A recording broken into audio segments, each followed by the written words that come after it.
एक दफ़ा का जिक्र है कि दो परियां नाम ईमान और नीलम थीं। एक दफ़ा वो आसमान की सैर को निकली। वो अलिफाती जा रही थी कि अचानक ईमान की नज़र एक चमकते हुए पत्थर पर पड़ी और उसने कहा, नीलम, नीलम, वो देखो, वो पत्थर कितना चमक रहा है। मुझे वहां जाना है। नीलम ने इस जगह को गौर से देखा और कहा, नहीं, हम वहां नहीं जा सकते। क्यों नहीं जा सकते? ईमान ने पूछा, क्योंकि हमारे वालिदैन ने हमें वहां जाने से मना किया है और हम उनकी नाफरमानी नहीं कर सकते। नीलम ने जवाब दिया, अच्छा, ठीक है। ईमान ने कहा, अरे वो देखो ईमान, कितने प्यारे फूल हैं। वहां चली? नीलम ने कहा, हाँ चलूं। ईमान ने कहा, नीलम फूल देख रही होती है और उसकी खुशबू सूंघ रही होती है और ईमान इस मौका का फ़ायदा उठाती है और जल्दी से इस चमकते पत्थर के पास पहुंच जाती है। वो जैसे ही इस पत्थर को हाथ लगाती तो पत्थर से रोशनी निकलती और ईमान गायब हो जाती।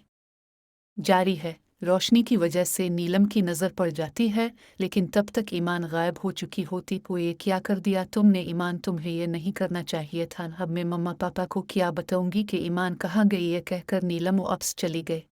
जब रोशनी ख़त्म हो गई तो ईमान हैरान रह गई क्योंकि वो बहुत अजीब जगह पर थी। वहाँ अंधेरा ही अंधेरा था।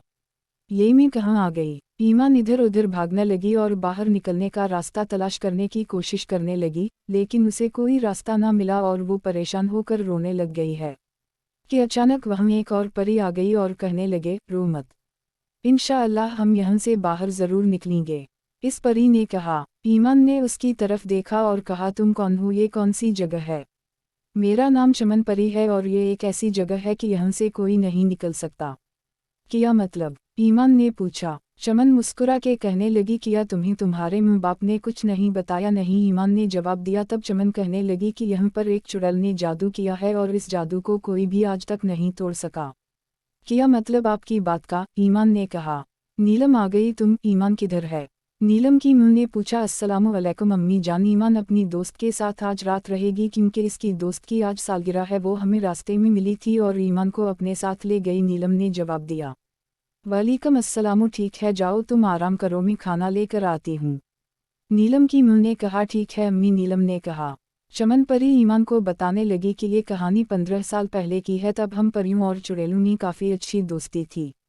एक दफ़ा मलका अपनी बहन से बात कर रही थी तो उन चुड़ैलों में एक चुड़ैल जिसका नाम फितना था ने मलका की बातें सुन ली और मलका और उनकी बहन उसी चमकते पत्थर के बारे में बात कर रही थी कि ये पत्थर बहुत ही ख़ास है, ये हमें विरासत में मिला है, इससे हम कुछ भी कर सकते हैं, यानी हम इससे पूरी दुनिया पे राज कर सकते हैं। फिर मलका की बहन ने पूछा कि आपको उसके बारे में कैसे पता चला?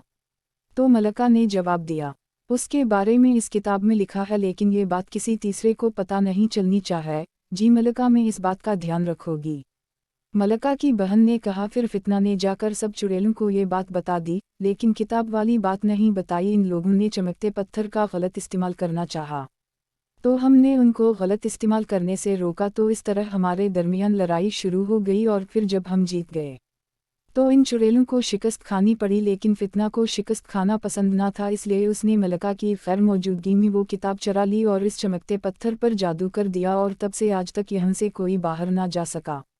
नीलम, अब तो ईमान को आ जाना चाहिए था, आखिर दोपहर हो चुकी है, बल्कि शाम होने को आई है। क्या उसने तुम्हें बताया है कि वो कब वापस आएगी, या तुम्हें कुछ पता है? नीलम की मां ने नीलम से पूछा। वो नीलम, बात काटते हुए उसकी मां ने कहा। वो क्या? मेरी तरफ देखें, तुम्हारे लहजे से मुझे पता चल रहा है कि तुम मुझसे कुछ छुपा रही हो। वो अम्मी, दरअसल ईमान और मैं। नीलम ने अपनी मां को सारी बात बता दी है। ऐ मेरे खुदा, वहाँ से तो कोई आज तक वापस नहीं आया। नीलम की मां ने कहा, मामा आप अभी ना जाएं और पापा को भी ना बताएं, मैं जाती हूँ। नीलम ने कहा। ईमान के दिल में एक बात आती है, वो कहती है, चमन परी, हम दोनों अगर इस जादू को तोड़ नहीं सकती तो नीलम तोड़ सकती है। इस बग को ढूंढकर मैं नीलम से राब्ता करने की कोशिश करती हूँ। चमन, हम ठीक है। क्या हवा ईमान, तुम ठीक हो? चमन ने कहा। मैं नीलम से राब्ता कर रही थी लेकिन नहीं हो रहा। ईमान ने जवाब दिया। हिम्मत मत हारो, मैं भी तुम्हारी मदद करती हो। इतनी देर में नीलम जाती है, वो जैसे ही आती है कि इसे सिग्नल मिलता है और वो किताब ढूंढने लग जाती है। बहुत कोशिशों के बाद फिर इससे एक बटन दब जाता है और वह एक गार आ जाती है। वो इस गार के अंदर जाती है कि वह फितना सोई होती है। नीलम को समझ नहीं आता कि वो क्या करे।